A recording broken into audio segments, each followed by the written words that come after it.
how we can actually do the shadow writing to practice English reading and writing together.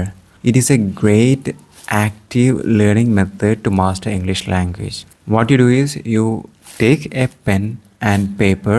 This is a pen and this is a paper and this is our WhatsApp channel. And I posted two contents here.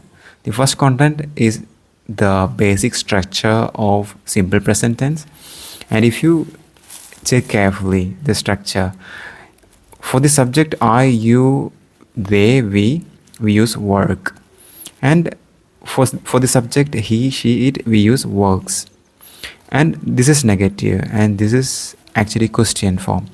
So just don't overwhelm with grammar concept, but just understand this one and directly go to the examples and you read this part. Simple present, use case 1, general truth and facts, or universal or permanent realities. We use simple present to express scientific facts and universal realities of the world that are always true. You got the point. Now the examples are, I'm taking the first example. 10 times 10 makes 100. Now you need to listen carefully. I'm going to show you how exactly you can practice the shadow writing. I'm not taking the first example, I'm taking the second example for simplicity. The second example is water boils at 100 degrees Celsius, right? Then I know that this is a universal fact. This is a scientific fact. Water boils. Water boils. It uses the simple present tense boils. Since this is a noun singular, we use the S form of the verb boils. I understood everything and I learned, right? Now I'm just scrolling it down. I'm just moving the example out of my sight. Now I can just try to produce the same example from my memory. Water boil at 100 degree.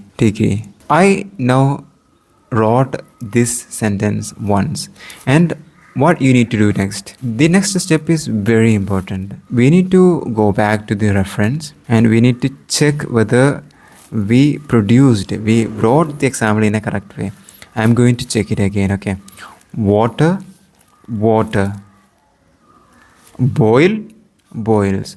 Oh, okay, I wrote boil here and the actual sentence is boils. Why? Okay, I made a mistake here. And any other mistakes? At 100 degree. Maybe I can add a Celsius also. So two mistakes. I missed Celsius here and I made a mistake here. The mistake is I only used the base form of the verb. I didn't add an extra S here. So I'm crossing it and I'm trying to understand again. Okay, water boils. And I'm changing the page here because I'm not going to refer that again. I'm taking a fresh page and I'm writing it again. I'm moving this one out of my side again. And water boils at 100 degree Celsius. And now again I'm going back to the reference and I'm checking. Water, correct. Boils, correct. At 100, correct. Degree, spelling is correct. And the Celsius, spelling C-E-L. Okay, there is a mistake. Celsius. It is C here. In the reference text, it is S here. C-I-U-S. I wrote C-I-U-S. The actual spelling is C-E-L-S-I-U-S. I need to correct that. Okay, I need to learn that and I need to correct that. So I'm crossing it again fully and I'm changing my page and I'm writing it again. So before writing, I'm making sure that I learned this spelling of Celsius. C-E-L-S-I-U-S. Okay, there's no C. S-I-U-S. Okay, I got it. I'm moving it away from my side and I'm writing it again. Water boils at 100 degree Celsius. Now let me check. Everything is correct. All these are correct. But let me check this part. Celsius. Okay, there's a mistake here. So I'm checking it again. Water boils at 100 degree Celsius. Everything is correct, but I added this N accidentally. Okay, not intentionally. But everything else is correct. But let me just fix that as well. Okay, and flip it again. I'm understanding and I'm learning the concept again. Then water boils at 100 degree Celsius. Let me check whether it is correct or not. Water boils at 100 degree Celsius. It is correct.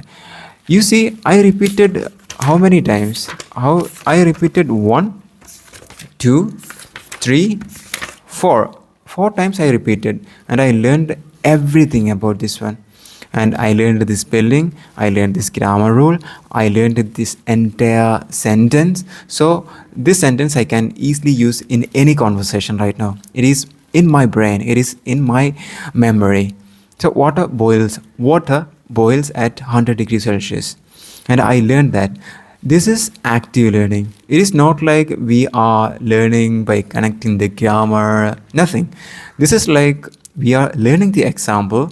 If we learn the examples, it's stuck in our brain. We will remember that and we are able to use it.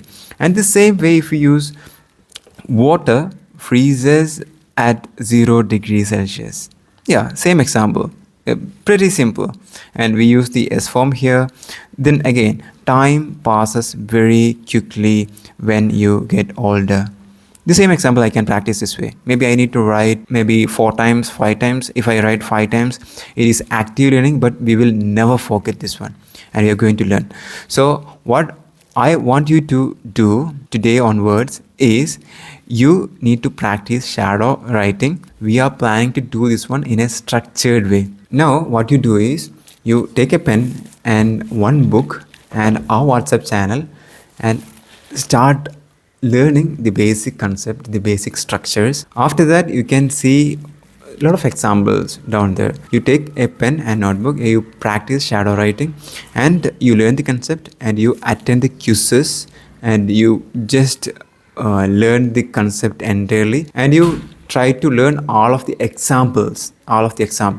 You don't try to master the structures, but you're going to master the examples, each and every examples. Learning from examples is the best way to learn. You can remember better, you can use better, and you can learn better. You will be a better speaker as well. All the best. Take it seriously.